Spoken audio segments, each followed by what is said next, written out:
Okay, KGX, kamusta tayong lahat? At balikan natin tong TA natin kahapon, no? So kung titingnan natin yung TA kahapon, mga kapatid, no?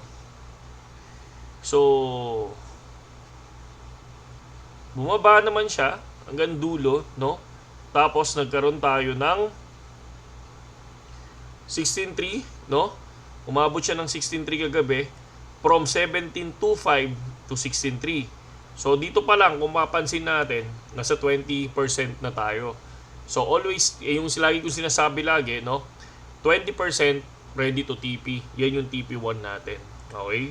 So ngayon, kung titingnan naman natin dito, nung na-break tong area na to, tong ginuhitan natin na symmetrical triangle, lumipad, no, from 18,200 to 19,600. So, ang ganda din ng profit. So, ngayon, sa nakikita ko dito mga kapatid, etong area na to. No? Etong area na to, possible, no? Pag nagkaroon ng isa pang green candle dito sa area na to, possible, baka biglang lumipad to. Possible, ha? Possible, baka biglang lumipad to. At pag na-break niya ulit ito, tong area na to, yan, maganda-ganda yan. No? Medyo, I think, baka biglang lumipad. Or, pwede tayo adjust ng hindi. So, good lang to. So, ito yung huling symmetrical triangle natin. So, itong area na to. Okay. So, once magkaroon ng green candle dito, possible, baka magkaroon ng rally, mga idol, no? So, hindi ko sinasabi na hanggang 120.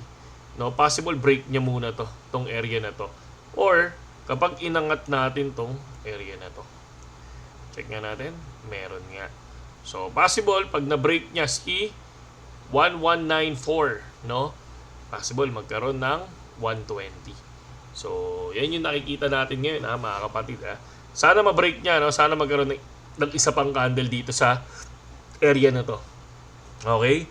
So, ngayon, tingnan natin si Ethereum. Ethereum, grabe Ethereum.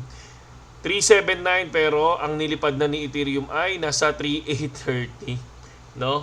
Naalala ko yung Ethereum ko na nakaraan, 27 nag-TP tayo. Pero still profit is profit, di ba? So bumili tayo na ng 1780, nakita niyo 'yon, di ba? 1440 tapos 1550, di ba? Pero sayang, pero ang ganda sana niyan, di ba? Nakakapanghinayang. Pero ganoon talaga, profit is profit, mga kapatid. Okay? So, inihintay natin ang breakout tong area na to. Yan. Yang 3964. Kapag na-break yan 3964, I think makikita natin si 42. No, yun yung nakikita natin dyan. Okay, hindi siya financial advice pero, di ba? MicroStrategy. Michael Saylor, grabe. Bumili na naman ng worth 6,220 BTC.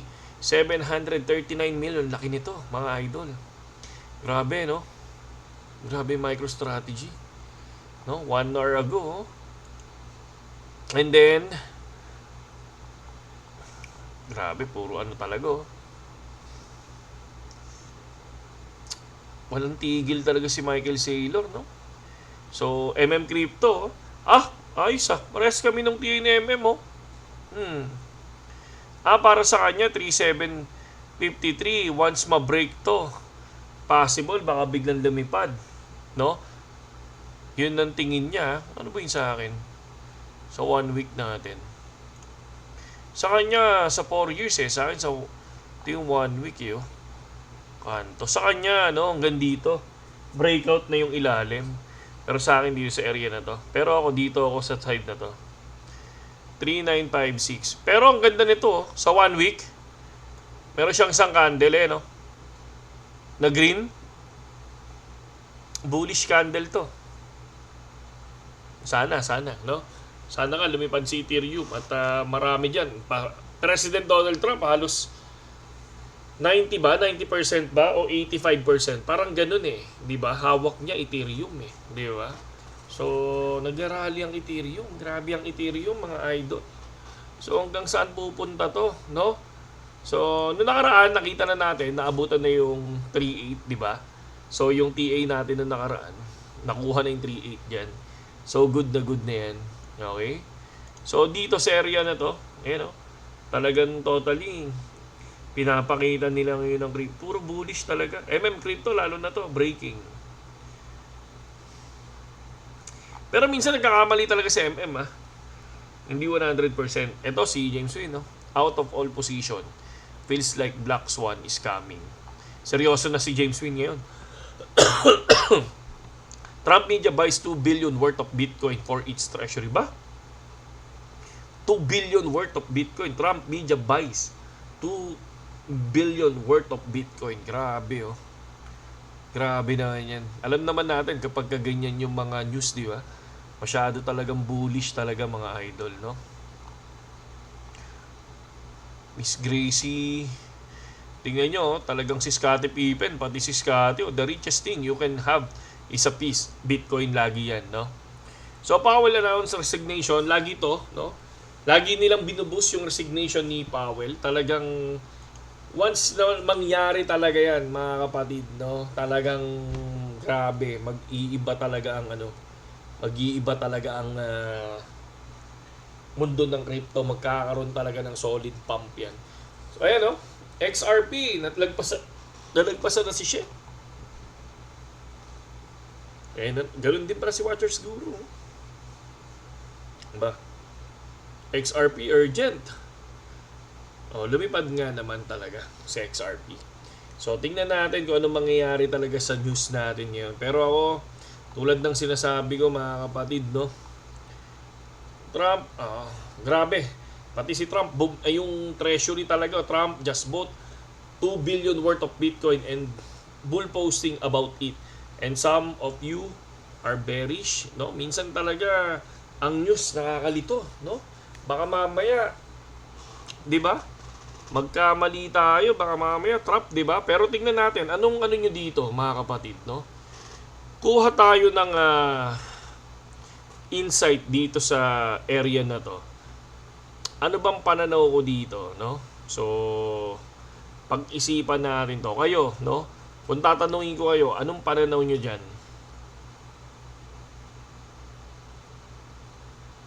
Diba? Kung kayo yung tatanungin natin, maniniwala ba kayo dito? O pang-hype lang to, mga kapatid? No? Kasi ang hirap din di ba? So sabi dito kung mapapansin natin, kung posibleng kung posibleng totoo kung posibleng totoo, no? Syempre malaking bagay yan, isang dating US president, no? Isang dati tuloy, no? Isang president na bumili ng Bitcoin, no? 'Di ba?